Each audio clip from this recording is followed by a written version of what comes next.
I dag vil jeg lave en unboxing video af den her Owlcrate, som står ved siden af mig.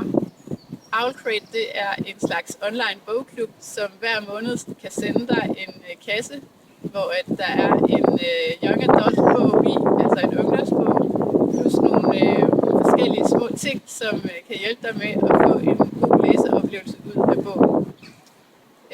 Den her boks, som står ved siden af mig, det er decemberboksen. Den har temaet vær kreativ.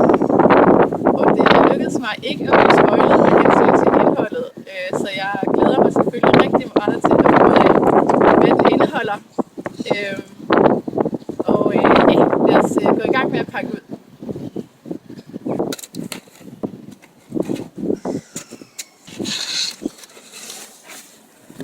Tada! Det første jeg ser, det er det her fine kort fra Owlcrate, hvor der står lidt om, hvad der er i boksen. Det gemmer jeg lige et øjeblik.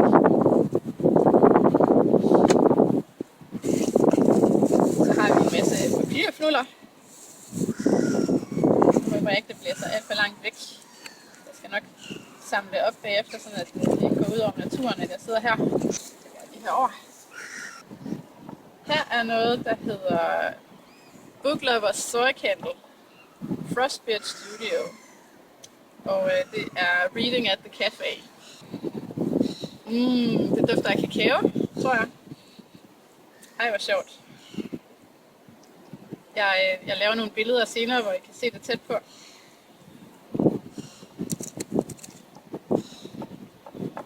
The Art of Sandra Vargas. Det er et rigtig sødt lille kort med en ulv og en pige.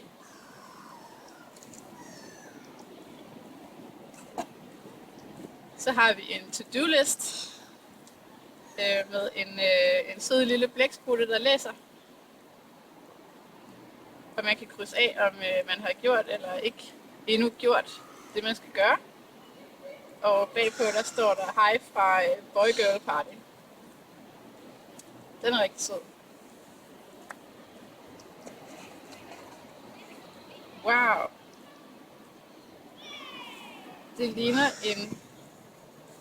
Der står What I Read på forsiden. Det er sådan en lille notesbog, hvor at man åbenbart kan skrive, hvad man læser, og tage nogle bestemte notater. Man kan skrive titlen ind her. Titelforfatter. Dato for, hvornår man starter og slutter bogen. Og så hvor mange stjerner man giver, og hvad for nogle tanker man har, når man har den bog, man har læst. Ej, hvor er den sød. Og der er en lille elastik på, så man kan lukke den ordentligt. Ej, hvor er den sød. Og så kommer vi her til bogen. Da Vinci's Tiger af L.M. Eliot. Og forsiden ser rigtig spændende ud. Det ligner noget period, noget historisk.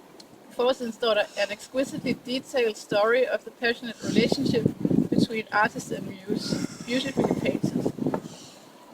Det er ikke en bog, jeg umiddelbart har hørt om, hvilket måske er en fejl, jeg er meget uvidende.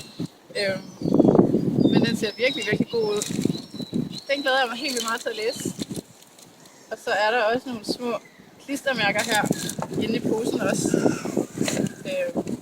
med nogle forskellige ord på. Så ja, det var hvad der var i kassen, og jeg må sige, at jeg er absolut ikke skuffet.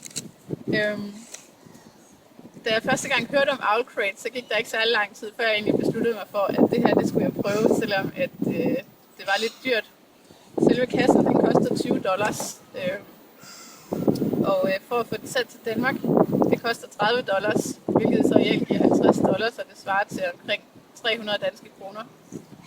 Jeg var så uheldig, at jeg også skulle betale told for pakken, så alt i alt der løb det faktisk op til næsten 500 kroner for at få tilsat den her pakke.